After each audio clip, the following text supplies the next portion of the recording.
बिस्मिल्लाहिर्रहमानिर्रहीम। अस्सलाम वालेकुम व्यूअर्स। एनएक्सॉफ्ट एक बार फिर से आपके साथ मौजूद है यूट्यूब चैनल पर। आपके लिए लेकर आया एक नई असाइनमेंट का सलूशन। तो चलिए देखते हैं कि हमारी जो असाइनमेंट है उसका सलूशन क्या है और उसका क्वेश्चन क्या दिया गया है। इस वक्त हम बात कर रहे हैं असाइनमेंट नंबर 2 की, जो कि है CS603 software architecture and design के असाइनमेंट नंबर 2 सेमेस्टर स्प्रिंग 2021। इसके टोटल मार्क्स 10 होंगे और ड्यू डेट इसकी 28 मई 2021 है। असाइनमेंट नंबर 2 में हम जो चीज़ें कवर करने वाले हैं वो है topic number 41 to topic number 64 तक। तो आप लोग अपनी असाइनमेंट्स को सॉल्व करने के लिए इन टॉपिक्स को रीड करें ताकि आपके कॉन्सेप्ट भी क्लियर हो जाएं और आपके असाइनमेंट भी सॉल्व हो जाए। उसके बाद जो ऑब्जेक्ट्स ऑफ असाइनमेंट्स के ऑब्जेक्टिव्स हमें दिए गए हैं वो ये है कि हमें इन डिफरेंट कॉन्सेप्ट्स को जो है वो क्लियर करना है जो कि सॉफ्टवेयर आर्किटेक्चर एंड डिज़ाइन से रेलिवेंट है। उसके बाद इंस्ट्रक्शन से दी गई है हमें अपलोडिंग की कि हम अपनी असाइनमेंट को किस फॉर्मेट में अपलोड कर सकते हैं और किस में नहीं कर सकते। हमें डॉक फॉर्मेट में अपलोड करने के लिए बोला गया है। पीडीएफ और स्कैन इमेज या ज़िप फाइल, इनमें जो है वो असाइनमेंट एक्सेप्ट नहीं होगी। और दूसरी चीज़ जो है वो ईमेल के थ्रू भी असाइनमेंट एक्सेप्टेबल नहीं है। अब इसमें मार्किंग के जो रूल्स दिए गए हैं वो उन्होंने बिल्कुल क्लियर बताए हुए हैं कि जितना भी आपने काम किया होगा, जिस तरीके से किया होगा, उस हिसाब से इसके मार्क्स आपको मिलेंगे। कुछ और रूल्स उन्होंने मार्किंग के ये बताए हुए हैं कि असाइनमेंट जो है वो ड्यू डेट से पहले आपने सबमिट करवानी है और एक दूसरे के आंसर शीट को फॉलो नहीं करना, ना अपना पैटर्न आपने असाइनमेंट का इसमें बनाना है। जो पैटर्न उन लोगों ने आपको दिया हुआ है उसी पैटर्न में आपने असाइनमेंट बनाकर सबमिट करना है। अच्छा जी, असाइनमेंट क्वेश्चन की तरफ आते हैं। क्वेश्चन नंबर 1 है CS603 का और इसके मार्क्स 10 है। 10 मार्क्स का ये क्वेश्चन हमें दिया गया है CS603 असाइनमेंट नंबर 2 का। और क्वेश्चन हमारे पास ये है, you are required to match column A with column B. कि हमें दो कॉलम्स दिए गए हैं, कॉलम ए और कॉलम बी, जिनको हमने आपस में मैच करना है। दूसरी रिक्वायरमेंट है, you are required to write each in respective column in the given table. ये आपको जो रिक्वायरमेंट उन्होंने जो दी हुई है वो हमने रीड करने के बाद उनको एक दूसरे के साथ मैच करना है उस गिवन टेबल में जो उन लोगों ने हमें दिया हुआ है। You are required to write only index number, no alphabet of name terms in the below table against each description. उन्होंने कहा है कि आप सिर्फ इंडेक्स नंबर लिख सकते हैं अपने कॉलम ए का, जो कि मैच कर रहा होगा कॉलम बी के साथ। इसके अलावा ना आप अल्फ़ाबेट यूज़ कर सकते हैं, ना कोई नेम यूज़ कर सकते हैं और ना ही किसी और टर्म को यूज़ कर सकते हैं। अच्छा, अब हमारे पास कॉलम ए में क्या क्या चीज़ें मौजूद हैं। यहाँ पे कॉलम ए में उन्होंने 6 चीज़ें हमें दी गई हैं जो कि प्रिंसिपल्स हैं। सबसे पहले दिया हुआ इंटरफेस सेग्रीगेशन, फिर है list of substitution, open close principle, dependency inversion, single responsibility principle, violating single responsibility principle. अच्छा जी, ये 6 चीज़ें हैं जो कॉलम ए में दी गई हैं जिनको हमने मैच करना है कॉलम बी के लिए, बी के साथ। और इनको मैच करने के बाद हमारे CS603 की असाइनमेंट नंबर 2 कंप्लीट होगी और हमारे CS603 असाइनमेंट नंबर 2 के क्वेश्चन का आंसर हमें मिल जाएगा। अच्छा, कॉलम ए को सॉल्व करने से पहले हम थोड़ा कॉलम में जो चीज़ें दी गई हैं उनकी डेफिनेशन को रीड कर लेते हैं, उसको पढ़ लेते हैं डिटेल में ताकि हम कॉलम बी को जो है वो सॉल्व कर सकें। सबसे पहले हमारे पास है इंटरफेस सेग्रीगेशन। इंटरफेस सेग्रीगेशन क्या होता है जी?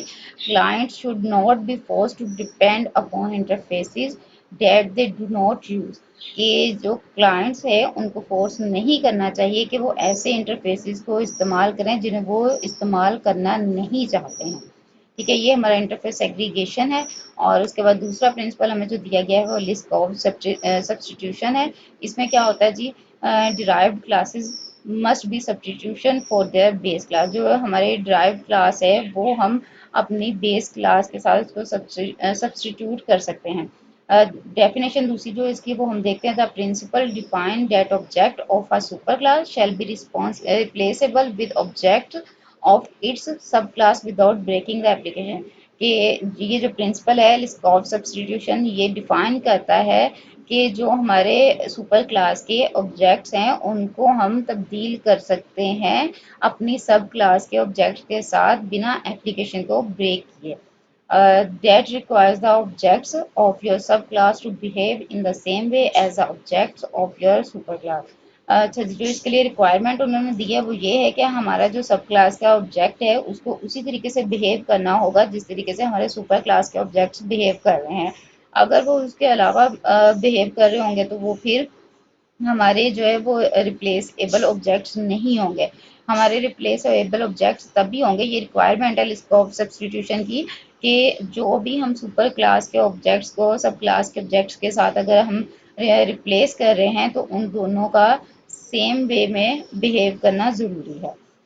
अच्छा, तीसरा हमारे पास दिया गया है जी principal open close principal.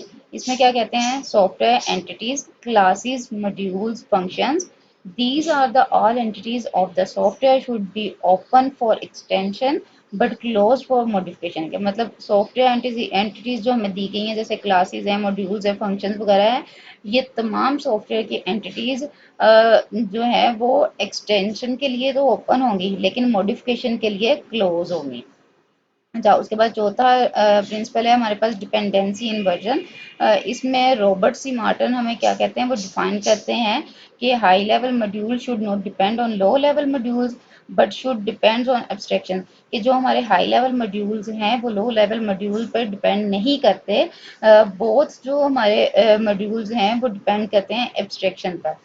Abstraction should not depend on details, ये दूसरा रूल है इसका, abstraction should not depend on details, कि एब्स्ट्रैक्शन जो है वो डिटेल्स पर डिपेंड नहीं करता। Details should depend on abstraction, जबकि डिटेल्स जो हैं वो एब्स्ट्रैक्शन पर डिपेंड करती हैं।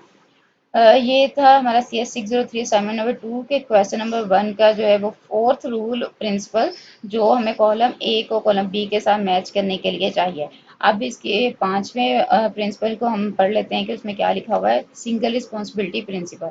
सिंगल रिस्पॉन्सिबिलिटी प्रिंसिपल वो होते हैं जो वन क्लास है ओनली वन रिस्पॉन्सिबिलिटी, जिनमें हम सिर्फ एक क्लास को सिर्फ एक रिस्पॉन्सिबिलिटी देते हैं, यानी कि a class should have one and only one a reason to change।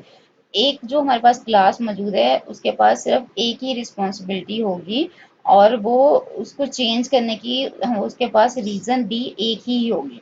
ठीक है, अगर आप अपने जो है कोड है उसके अंदर हम जो भी क्लास देते हैं उसको कोड की क्लास को चेंज करने के लिए हमारे पास जो रीज़न है वो भी रीज़न भी एक ही होगी।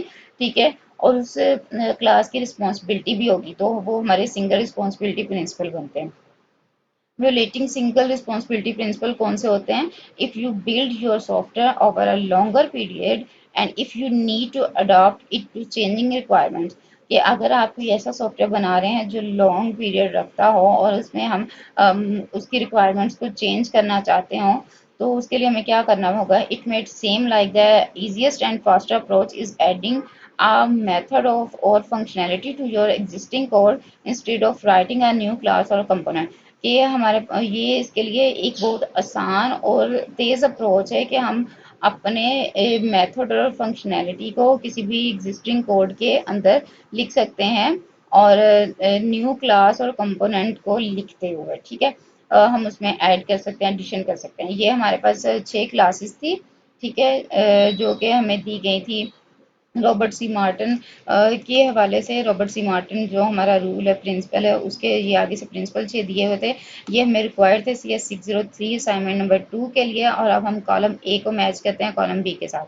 हमारे पास जी कॉलम बी में क्या स्टेटमेंट दी गई है, new features can be easily added to a system without changing an existing implementation. अभी हमने ऊपर पढ़ा, ठीक है, कि और इसमें यहाँ पे दिया हुआ है स्टेटमेंट में कि अगर हमने किसी न्यू फीचर को आसानी के साथ अपने सिस्टम में चेंज करना हो और उस पर इम्प्लीमेंटेशन करनी हो तो उसके लिए हम कौन सा प्रिंसिपल जो है वो यूज़ करेंगे। तो इसके लिए हमारे पास जो प्रिंसिपल है वो प्रिंसिपल नंबर 6 है, वायलेटिंग सिंगल रिस्पॉन्सिबिलिटी प्रिंसिपल, इस पे इम्प्लीमेंट होता है। ठीक है, इसमें हम लोग जो है अपने वो न्यू फीचर को इजीली ऐड भी कर सकते हैं और इसमें चेंजिंग भी नहीं कर सकते हैं। ठीक है, ये कॉलम ए में हम 6 लिखेंगे। ठीक है, हमने इंडेक्स नंबर लिखना है क्योंकि हमें जो उन्होंने रूल्स बताए हैं CS603 असाइनमेंट नंबर 2 के, वो यही थे कि हम अपने क्वेश्चन का आंसर वो इंडेक्स में लिख सकते हैं अल्फ़ाबेट में, या फिर किसी और टर्म में नहीं लिख सकते।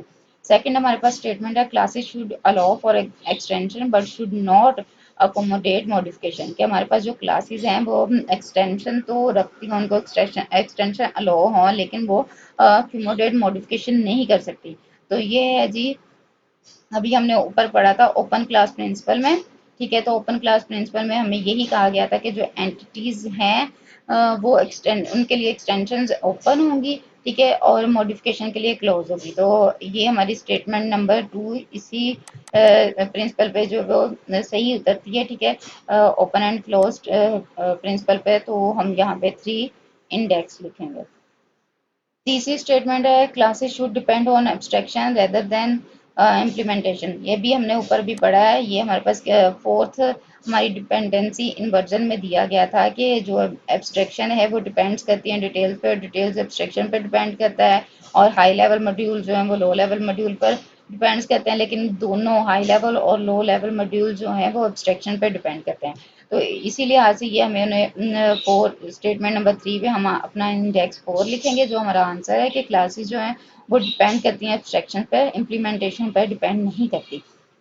सब types should be faithful to parent types, ये चौथी हमारे पास है स्टेटमेंट। और इसके लिए उन्होंने क्या कहा है जी, हमने ऊपर पढ़े हैं प्रिंसिपल लिस्कोव सब्सटीट्यूशन में हमने पढ़ा है कि इसकी जो क्लासेस हैं डाइवर्ट क्लासेस हैं वो सब्सटीट्यूशन होनी चाहिए बेस क्लासेस के लिए। और ये ऑब्जेक्ट और सुपर क्लासेस के ऑब्जेक्ट और सब क्लासेस के ऑब्जेक्ट्स जो है उन दोनों का बिहेव सेम होना चाहिए, तो तब ये प्रिंसिपल जो है वो इम्प्लीमेंट होता है। तो सब टाइप्स जो हैं वो फेथफुल होती हैं पेरेंट क्लासेस के लिए। इसके लिए हम इंडेक्स नंबर 2 इस्तेमाल करेंगे। अच्छा, अगली स्टेटमेंट है हमारे पास client should not depend on unnecessary interface, कि क्लाइंट जो है वो अननेसेसरी इंटरफेस पे डिपेंड नहीं करते। तो यही चीज़ हमने ऊपर रीड की है इंटरफेस सेग्रीगेशन में, कि client should not be force to depend upon interfaces that they do not use, कि क्लाइंट्स को जो है हम मजबूर नहीं कर सकते कि किसी ऐसे इंटरफेस को यूज़ करें जिसे वो यूज़ करना नहीं चाहते। तो इसके लिए हम इंडेक्स नंबर 1 यहाँ पे लिखेंगे, क्योंकि ये हमारा इंटरफेस सेग्रीगेशन है। अच्छा, अगली स्टेटमेंट में हमें पूछा गया है classes should not do more than one thing, के क्लासेस जो है वो एक से ज़्यादा चीज़ें नहीं कर सकती।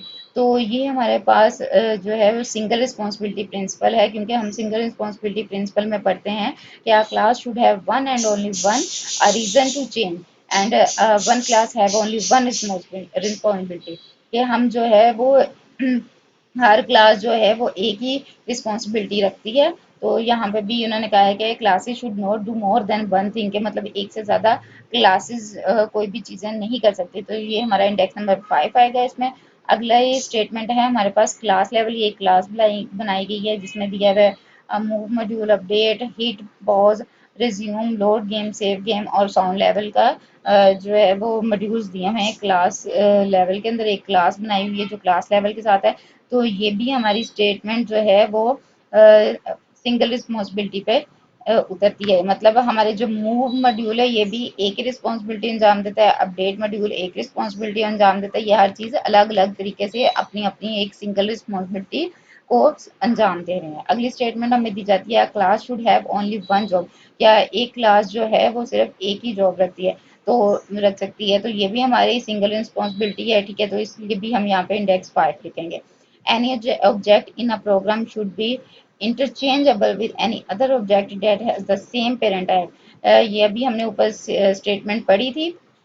स्टेटमेंट नंबर 2 थी हमारे लिस्ट ऑफ सब्सटीट्यूशन की, जिसमें हमने पढ़ा था कि सुपर क्लासेस के जो ऑब्जेक्ट हैं उनको अगर हमने चेंज करना हो रिप्लेस करना हो सब क्लासेस ऑब्जेक्ट के साथ, तो उन दोनों का बिहेवियर जो है वो सेम होना चाहिए।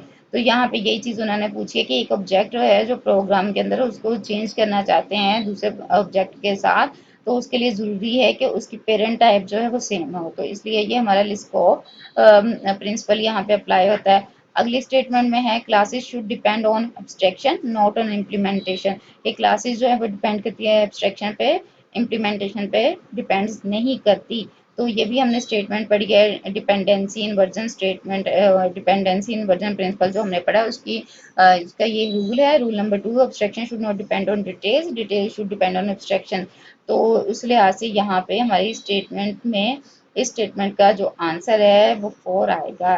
ठीक है, ये थी हमारी assignment number 603, assignment number 2 spring 2021 की। और उम्मीद करती हूँ कि आपको आपके असाइनमेंट का आंसर जो है वो अच्छे तरीके से मिल गया होगा। मज़ीद असाइनमेंट्स के सॉल्यूशंस के लिए प्लीज़ सब्सक्राइब कीजिएगा मेरे चैनल को, लाइक कीजिएगा वीडियो को, और इस साथ ही साथ बेल आइकन पर क्लिक कर दीजिएगा ताकि मज़ीद जो भी हमारी न्यू वीडियोस अपलोड हों उसका नोटिफिकेशन आपको मिल जाए और आपके नॉलेज में आए कि हमारी नेक्स्ट वीडियो जो है वो अपलोड हो चुकी है। Thank you so much. अपना बहुत सारा ख्याल रखिएगा, दुआओं में याद रखिएगा। अल्लाह हाफिज़।